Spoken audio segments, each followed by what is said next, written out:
saya secara terbuka nyampaikan kepada Pak Menteri, KTNA di belakang Bapak. Kami dukung apapun kegiatan Kementerian Pertanian yang itu untuk kebaikan petani kita, kami dukung, termasuk eselon 1. Jadi merubah kesuburan tanah itu zaman sekarang ini tidak terlalu sulit, tapi memang butuh waktu. Kita nggak bisa main sulap, artinya dicetak langsung bisa dapat produksi tinggi, enggak. Karena lahan pertanian terutama sawah itu perlu adaptasi. Kalau tidak dilakukan hari ini, nanti itu biayanya lebih besar, dan lahan juga bisa digunakan untuk lain.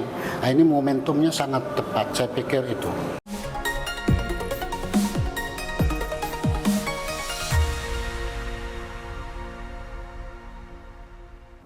Selamat bertemu kembali bersama saya Irman Tale Daulay di channel YouTube Tale Tries Info. Di channel ini, pilihan isu yang kita angkat dan narasumber yang kita hadirkan untuk membahas isu tersebut akan kita iris-iris menjadi tipis-tipis.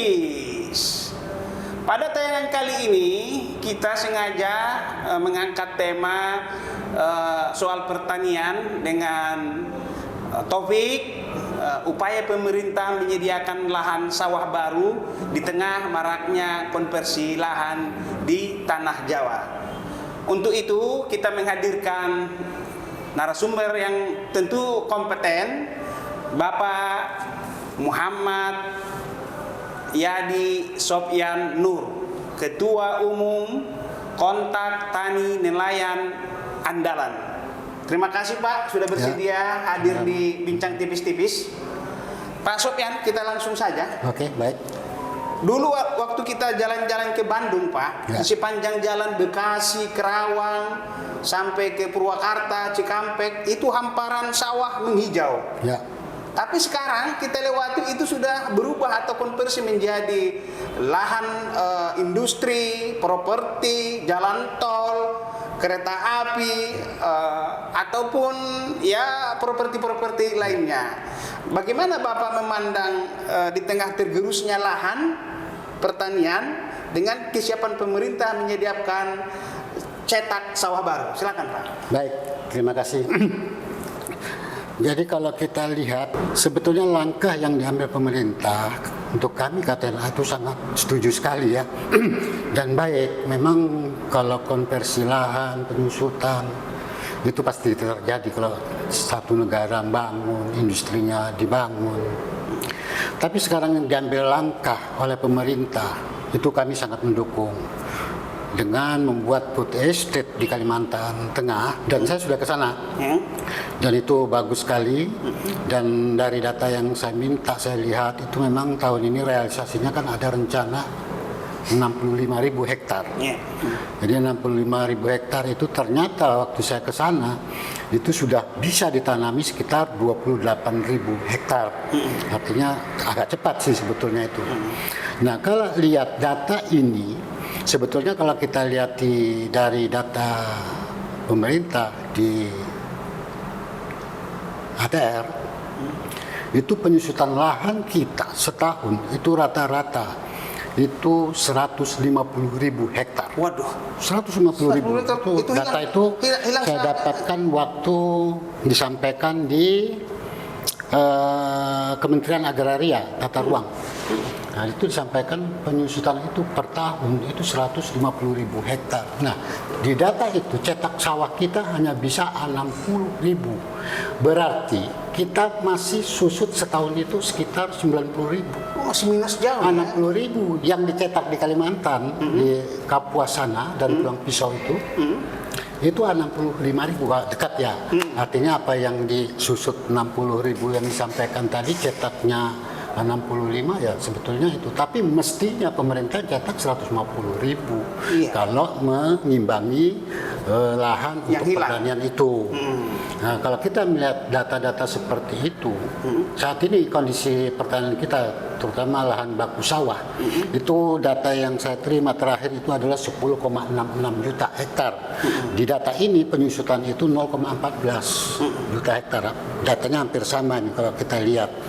Sehingga untuk potensi lahan panen kita tahun ini itu hanya ada sekitar 10,52 juta hektar.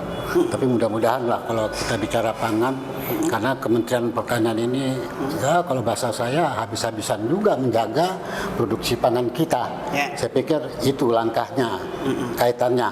Ya.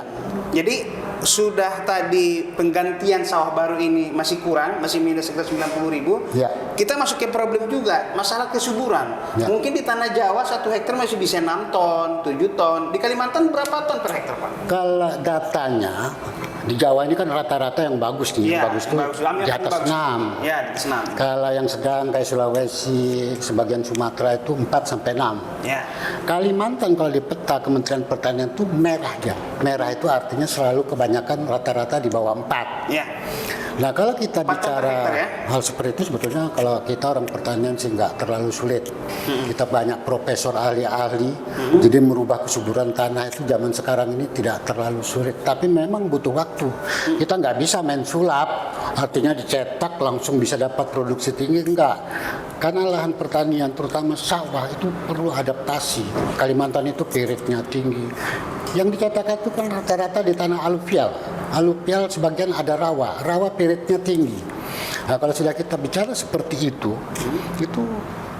untuk bicara produksi tinggi enggak. Kalau di Jawa ini kan tanah jadi yang sudah puluhan ratusan tahun yang lalu. Jadi kalau seumpamanya kita bicara produksi ya nggak bisa dilawan lah Jawa. Tanah-tanah jadi, airnya bagus, pupuknya juga masih aman-aman saja walaupun sering kurang. Intinya ya seperti itu. Saya pikir jadi kalau menyuburkan kembali itu butuh waktu. Jadi kita nggak bisa mensulap. Nggak terlalu, karena itu nggak bisa disulap kata Bapak. Ya. Kita juga nggak buru-buru mengatakan itu proyek gagal atau seperti apa, belum bisa ya Pak dengan. Nggak bisa dong. Baru dicetak sudah bilang digagal. Jadi kita butuh waktu. Setiap lahan pertanian, saya pengalaman dulu di lokasi transmigrasi, itu kan rata-rata lahan bukaan baru semua. Itu awal-awal memang lahan-lahan itu nggak bisa langsung produktif. Saya pernah ke Ketapang yang di lahan itu juga nggak bisa langsung maksimal, apalagi operasional membuat lahan kan pakai alat berat. Ya. Pada saat mata belko itu masuk, dibuka tarik, pirit muncul. Nah itu akan berpengaruh. Kemudian yang kita sebut tanah aluvial itu kan flatnya nggak flat seperti kayak kita membayangkan padi atau sawah di Jawa itu masih bergelombang, perlu dirapikan. Nah itu butuh waktu, pasti. Bapak udah ke Kalimantan Tengah, katakanlah udah ke Kapuas gitu ya. Bagaimana Pak Soeharto yang bisa meyakinkan kita ini bahwasanya di tengah tadi lahan yang tidak sesubur yang di Jawa itu masih bisa kita kejar nanti suatu saat dengan kemampuan SDM yang kita miliki, teknologi yang kita miliki, bisa nanti mencapai harapan yang kita maksud. Ya. Saya ke sana memang pada intinya menghubungi teman-teman para KTNA kita yang provinsi, kabupaten, kecamatan sampai KTNA kita di desa. Ya saya jelaskan secara ilmiah pun lahan baru itu tidak akan bisa disulap langsung jadi. Karena budaya kami orang di Kalimantan itu cara bertanam padinya nggak seperti di Jawa. Jadi kalau di Kalimantan itu rata-rata nggak pernah menggunakan lahan itu sampai mengambil tanah. Dia itu banta itu rumput tebal. Nah, kita menggunakan tajak itu seperti cangkul tapi dia modelnya kayak parang. Itu biasanya kita polanya seperti itu. Nah, food estate ini kan pakai mekanik ya, pakai alat berat. Secara tidak sadar itu merubah komposisi tanah. Yang mestinya tadi tanah tenang-tenang, bakterinya tenang-tenang, dirombak total. Sehingga perlu kita teknologi untuk kembalikan kesuburan itu. Pemirsa Tale3S Info, Pak Sofian ini adalah sebetulnya terbuka aja adalah kawan lama saya. Ya. Sebelum menduduki pucuk pimpinan KTNA Nasional, beliau itu dulu sempat menjadi ketua KTNA Kaltim. Berapa tahun dulu Pak ketua KTNA Kaltim? Kaltim 3 periode, 15 tahun. 15 tahun. Kemudian dipercaya di eranya Pak almarhum Winarno Thohir menjadi sekjen ya. Ya Pak ya. 11 tahun. 11 tahun jadi sekjen. Jadi beliau itu menguasai betul seluk-beluk pertanian di tanah air. Saya masuk ke soal ini dulu Pak. Bagaimana Bapak melihat soal satu-satu dulu intensifikasi lahan, baru nanti kita bahas juga ekstensifikasi lahan. Oke. Kalau kita bicara intensifikasi, itu sebetulnya sekarang sudah dilakukan oleh kementerian kita. Kementerian Pertanian. Jadi Dirjen Tanaman Pangan itu nggak habis-habisnya itu optimalisasi lahan, optimalisasi penggunaan air, pupuk, pestisida itu dilakukan. Targetnya adalah peningkatan produksi, tapi di luar itu juga peningkatan pola tanam. Yang kemarin ada IP 200 2 kali setahun, dirubah jadi 300, ada yang 400. Sukoharjo 10.000 hektar bisa IP 400. Itu intensifikasinya ke sana. Jadi lahan menyusut, suka tidak suka pemerintah harus melakukan intensifikasi untuk mengejar target produksi itu. Jadi itu sudah dilakukan dulu sekarang. Intensifikasi itu dimaksudkan, ini bahasa sederhananya begini, kalau 1 hektar itu biasanya katakanlah 5 ton, dengan intensifikasi maksudnya teknologi bisa jadi 6 ton atau 7 ton di lahan yang sama. Nah, upaya itu pemerintah lakukan itu gimana Bapak melihat itu saat ini? Kita di KTNA kan sudah terlatih ya. Jadi kalau petaninya KTNA yang khususnya padi itu mereka sudah ngerti. Kalau bicara intensifikasi dia sudah tahu apa yang harus dilakukan. Benih-benih semua itu udah berlabel, udah sudah. Itu memang kalau bahasa saya benihnya berlabel, airnya bagus, pestisidanya sudah disiapkan, yang kualitasnya memang kita harapkan. Kemudian pupuk. Nah ini masalah yang sering terjadi di kita di lapangan. Pada saat kita semua operasional siap itu kadang-kadang pupuk di lapangan bisa tidak tepat. Tapi nantilah kalau urusan pupuk ini tidak kita bicarakan. Kita fokus intensifikasi. Soal dulu ada namanya Pak Jajar Legowo, Jarwo atau apa gitu-gituan itu kayak gitu masih lanjut ya sih Pak? Dulu. Masih ada. Beberapa daerah masih ada. Ada dulu namanya Haston gitu-gitu. Wah, itu kan bagian lama-lama itu sebagian masih dilaksanakan. Iya, itu kan bagian dari niat untuk meningkatkan. Saya nggak mengkritisi asli, tapi itu bagian dari niat untuk meningkatkan produksi. Ya. Nah, soal ini juga Pak, oke di satu sisi kan Bapak berupaya menaikkan intensifikasi dulu ya sebelum ke ekstensifikasi ya. Kehilangan hasil Pak, loss hasil itu karena menggunakan metode banting, itu gabah itu bisa tercecer kemana-mana. Nah, udah susah-susah nyari naikin produksi, di sisi lain kita dengan mudah kehilangan hasil tinggi loh Pak. Katanya hampir sampai 5-10%. Kalau 70 juta ton, 10% udah 7 juta ton loh Pak. Ini rugi besar gimana Pak Ketua KTNA? Nah kalau itu juga nggak kurang. Jadi kalau di Kementerian Pertanian kita di Dirjen Sarana Prasarana itu disiapkan power tracer itu. Kemudian kita juga di lapangan saat ini sebagian besar terutama yang di KTNA itu sudah membangun slab atau RNU ya. Saya baru meresmikan teman di Kaltim kemarin buat itu dia, termasuk mulai pasca panen dia siapkan semua itu untuk menekan apa ya lossnya itu, kehilangan itu. Artinya sebetulnya itu juga sudah kita antisipasi. Teman-teman kita di lain di Perpadi juga tahu itu. Kebetulan ketua Perpadi itu Pak Tarto itu sahabat saya dan cerita itu memang hal yang harus kita atasi. Untuk menghilangkan itu sebetulnya sudah diambil langkah-langkah itu. Kan sedikit sekarang yang tradisional main banting itu. Bapak ya temnya aja di lapangan sudah agak kurang. Sudah mulai minimal sudah pakai power pressure sudah mulai ini ya. Rata-rata kan juga sudah combine. Kalau yang sudah daerah luas itu. Untuk bagian intensifikasi dulu Pak, bagaimana tenaga-tenaga muda terampil di KTNA terjun ke dunia pertanian? Kalau zamannya almarhum Pak Winarno, beliau sempat gelisah. Karena dulu generasi muda tidak mau menjatuhkan pilihan ke pertanian karena pertanian identik dengan lumpur dan miskin. Namun KTNA berupaya kuat untuk menghadirkan pertanian itu menjadi pilihan terhormat dan bermartabat. Nah, gimana tanggapan Bapak? Jadi gini ya, kalau kita bicara hal itu, sebetulnya kita di KTNA sudah mengambil langkah-langkah yang kita lakukan. Jadi kalau urusan padi, ya itu kan memang petaninya khusus, petani padi. Mereka bukan orang baru.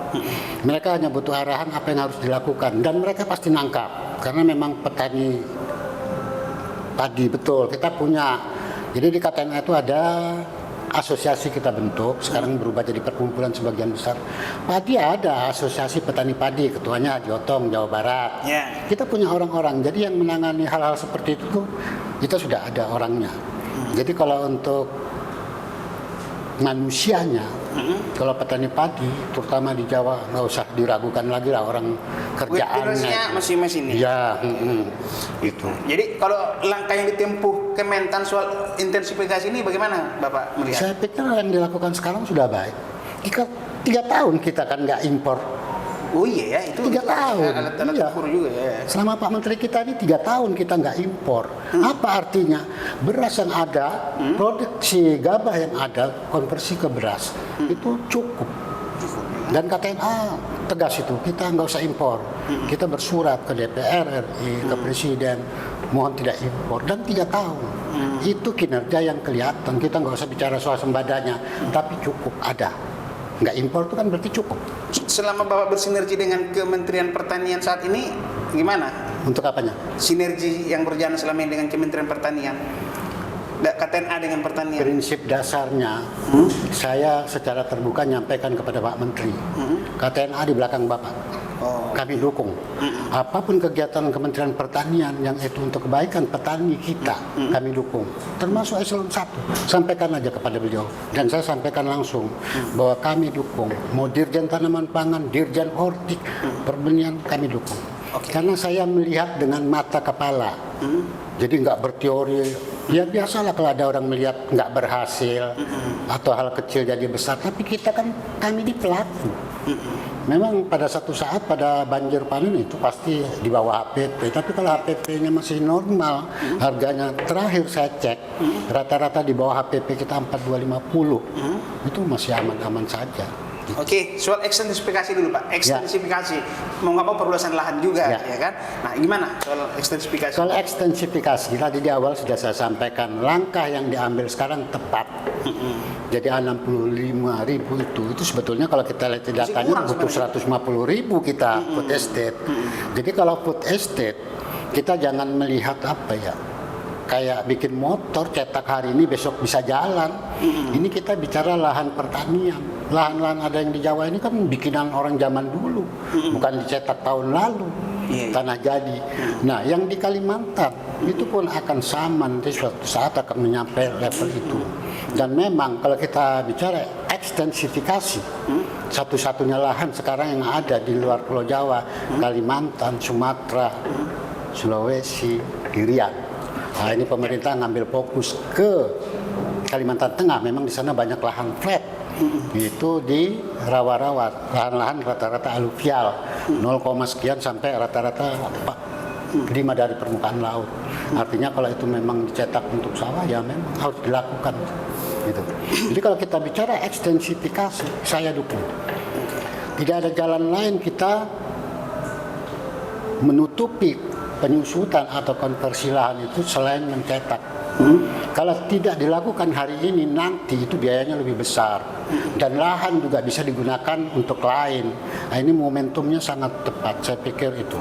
Jadi harus dilakukan kalau kita bicara ekstensifikasi. Saya mau ngiris tipis-tipis terakhir dulu. Ya, memang tipis-tipis nih. Harus tipis-tipis nih. Nggak tebel-tebel nih. Boleh tebel. Kulit luarnya aja. Ya, biar tipis-tipis dulu. Soal di tengah proses percetakan lahan ini, muncul juga beberapa kritik ataupun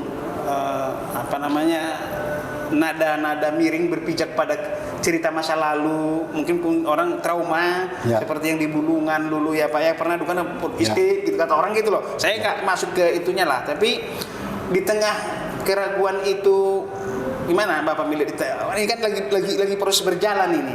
Tapi kritik pun terhadap cetakan sawah baru ini juga marak juga gitu, gimana Pak Soekarno? Dan itu nggak salah. Jadi kita harus hormati juga orang yang mengkritik kita. Kalau bagi saya itu malah cermin. Justru kalau ada kritik itu kita harus dengan jiwa besar kita terima. Mereka tidak akan mengkritik sembarangan. Dia punya data empiris yang betul-betul bisa dipertanggungjawabkan. Jadi justru dengan adanya kritik kita bisa tahu kelemahan apa yang harus kita lakukan. Saya melihatnya seperti itu. Jadi kalau bicara optimis, saya nggak optimis. Makanya moto KTNA itu sekarang saya rubah. Maju bersama KTNA, maju sejahtera bersama KTNA. Kalau dulu kita bicara moto yang lama kita mandiri, fokusnya mandiri. Nah saya melihat kalau bicara mandiri, kok belum maju, belum sejahtera, gimana bisa mandiri? Akhirnya moto KTNA itu kita yakin harus dirubah dengan maju dulu, baru kita bisa sejahtera. Kalau kita bicara maju, nggak ada optimisme, percuma. Oke, Iris tipis-tipis terakhir soal hortikultura estate di Kaltim yang Bapak gulirkan. Ya. Mungkin baru sebatas nawa itu ataupun perencanaan, ataupun baru masih coba-coba. Bisa jelaskan nggak ke pemirsa Tale Tires Info soal hortikultura estate yang Bapak gulirkan di kawasan ibu kota negara baru yang rencananya di Kalimantan Timur? Silakan, Pak. Terakhir. Jadi inspirasi itu saya dapat. Jadi ceritanya begini. Suatu sekali saya ke Kalteng, Kalsel, Sulawesi, sampai Sulawesi Tengah. Rata-rata mereka sudah mikirkan yang disebut IKN itu. Nah, yang saya sebut Kalteng, Kalsel, Sulawesi Selatan itu lumbung-lumbung pangan nasional di daerah luar Jawa. Kalau bicara padi mereka sudah profesional semua, petaninya memang sudah hidup matinya di situ. Nah, saya berpikir kalau saudara saya di Kalsel, Kalteng, Sulawesi Selatan, Sulawesi Tengah main pajale, padi, jagung, kedelai. Saya orang Kalimantan Timur, saya ini orang Kalimantan Timur. Harus berpikir keluar dari konteks itu. Makanya saya membuat satu program, satu konsep yang disebut hortikultura estate. Itu dasar hukumnya kita menggunakan undang-undang hortikultura. Itu kita pakai. Nah, di situ disebutkan di dalam undang-undang itu kawasan hortikultura estate. Jadi suatu kali saya menghadap Dirjen Hortik. Baik sekali Pak Hasto itu, kemudian dengan Bu Retno, Sekdet. Saya tanya di mana di Indonesia ada hortikultura estate, kawasan. Kata beliau enggak, kita baru ada kampung. Kampung, kawasannya belum. Dengan dasar itu saya berpikir, ini dalam rangka persiapan IKN, walaupun nggak ada IKN juga, saya berpikir Kaltim itu harus bicara hortik. Karena topografi Kalimantan Timur itu rata-rata topografinya bergelombang, tanah flatnya sangat kecil, terbatas, beda Kalsel, Kalteng. Dengan ide seperti itu, saya buatlah satu konsep agak besar kawasan itu. Dari Pasir, PPU, Balikpapan, kemudian Samarinda, Kukat, Kutai Barat, Mahulu, itu kawasannya. Belum ke utara, karena kalau Kaltim Kaltara itu luasnya 1,5 Pulau Jawa, luas daerah tambah Madura. Nah, ini yang saya sebutkan tadi kabupaten itu yang saya sebut kawasan. Dan ini konsep ini gerakan. Saya menggerakkan orang-orang di Kaltim, ayo kita nanam buah-buahan, kita nanam sayur-sayuran, kita nanam tanaman obat-obatan, kita nanam bunga-bungaan, karena di dalam undang-undangnya yang disebut hortik itu. Nah, saya berpikir ini harus dilakukan sekarang. Saya enggak, ini sebetulnya IKN saya pinggirkan dulu. Kaltim harus membangun itu, dan cita-cita saya Kaltim itu menjadi sentra buah-buahan di Indonesia. Karena lahannya sangat luas. Jadi potensi lahan kita untuk mengembangkan itu yang saya lihat. Walaupun di dalam kawasan itu ada tanaman pangannya, kemudian ada ternak, ada kebun, ada perikanan. Tapi kawasannya itu tadi 7 kabupaten kota yang saya sebutkan itu kawasannya. Di dalamnya nanti akan muncul kampung-kampung estate, desa-desa estate. Kalau lurah kampung, kalau dia kades desa estate. Nah, itu sekarang sudah kita inventarisasi yang sudah ada dulu, kita catat. Nah, sekarang secara kelompok kami bangun sendiri di Ambalat. Itu ada kebetulan KTNA kecamatannya itu Siar Diansa, dia memang sangat hebat. Itu kami mulai setar yang dibangun itu 50 hektar, dan Pak Dirjen Hortik kemarin sudah melihat ke sana.